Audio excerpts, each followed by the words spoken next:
Assalamualaikum warahmatullahi ta'ala wabarakatuh. Syukur alhamdulillah kita bisa berjumpa kembali dalam channel ini. Semoga kita semua selalu ada dalam lindungan Allah subhanahu wa ta'ala, dipanjangkan umur, disehatkan jasmani dan rohani, dan semoga kita semua senantiasa diberikan rizki yang berlimpah oleh Allah subhanahu wa ta'ala. Amin ya Allah ya rabbal alamin. Sholawat beserta salam semoga tetap tercurah limpahkan kepada Nabi kita, Nabi besar Muhammad sallallahu alaihi wasallam. Tidak lupa kepada keluarganya, kepada sahabatnya, kepada tabi'in tabi'atnya, juga kepada kita semua selaku umatnya. Amin ya Allah ya rabbal alamin. Allahumma sholli ala sayyidina Muhammad wa ala ali sayyidina Muhammad.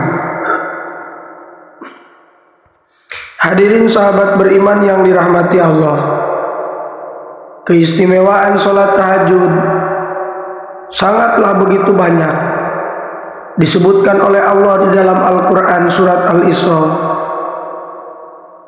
dan juga disebutkan banyak melalui hadis Kangjeng Rasulullah Sallallahu Alaihi Wasallam.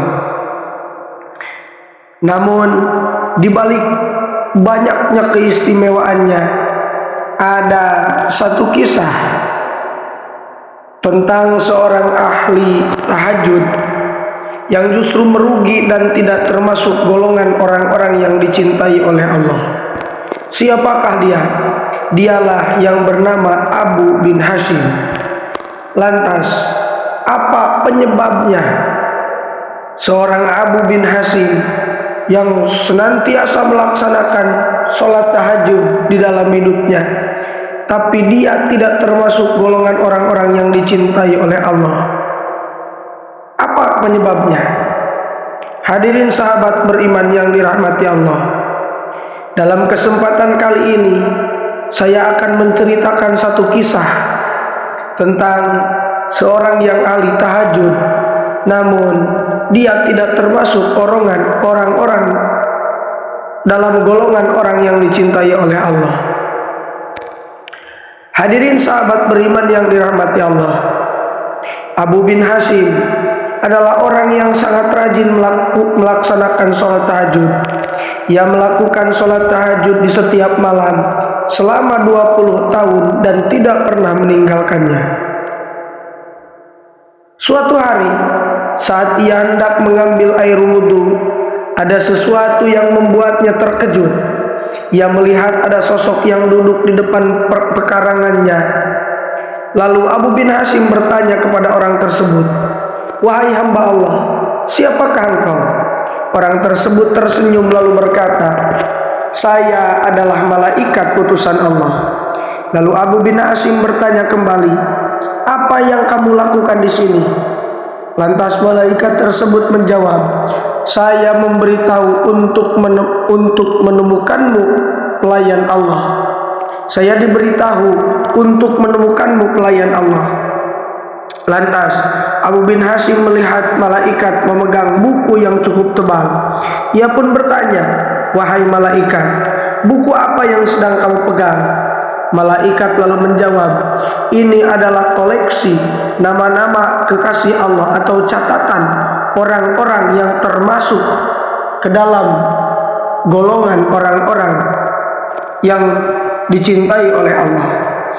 Mendengar ucapan malaikat tersebut, Abu bin Hashim berharap ada namanya tercatat, karena ia telah rajin sholat tahajud selama 20 tahun dan tidak pernah putus. Ia pun bertanya, "Wahai malaikat, apakah namaku tertera dalam buku yang kamu bawa tersebut?" Ia percaya bahwa namanya akan tercatat. Lantas malaikat mengatakan, "Saya akan buka." Lalu malaikat pun membuka buku besar tersebut. Setelah mengurutkan dari awal sampai akhir, rupanya nama Abu bin Hashim tidak ada di dalamnya. Lantas Abu bin Hashim meminta malaikat untuk mencari namanya kembali. Malaikat meneliti pelan-pelan dengan cermat. Kemudian malaikat berkata, "Itu benar, namamu tidak ada di dalam buku ini." Abu bin Hashim pun bergetar lalu terjatuh di depan malaikat. Ia menangis dan mengeluarkan air mata yang sangat banyak. Ia menyesali dan berkata, "Kehilangan diri saya yang selalu berdiri setiap malam di tahajud dan bermunajat, tapi nama saya tidak ada di dalam kelompok pecinta Allah." Keluhnya yang masih menangis sesenggukan. Lantas malaikat berkata lagi, "Wahai Abu bin Hashim, saya tahu Anda bangun setiap malam, saat yang lain tidur, wudu dengan air dingin, saat yang lain tertidur di tempat tidur. Tapi tangan saya dilarang bahwa Allah menuliskan nama Anda." Kemudian Abu bin Hashim kembali bertanya, "Lantas apa penyebabnya?" Malaikat pun menjelaskan, "Anda bersedia pergi kepada Allah, tetapi Anda bangga pada diri sendiri dan bersenang-senang memikirkan diri sendiri. Sedangkan tetanggamu ada yang sakit atau kelaparan, tetapi kau bahkan tidak melihat atau memberi makan. Bagaimana mungkin kami bisa menjadikan kekasih Tuhan jika Anda sendiri tidak pernah mencintai makhluk yang diciptakan oleh Tuhan?" Kata sang malaikat. Mendengar apa yang disampaikan malaikat, Abu bin Hashim merasa disambar petir di siang bolong. Dia menyadari bahwa hubungan pemujaan manusia tidak hanya untuk Allah Subhanahu wa taala semata, melainkan tetapi juga untuk sesama manusia. Hal ini seraya dengan satu keterangan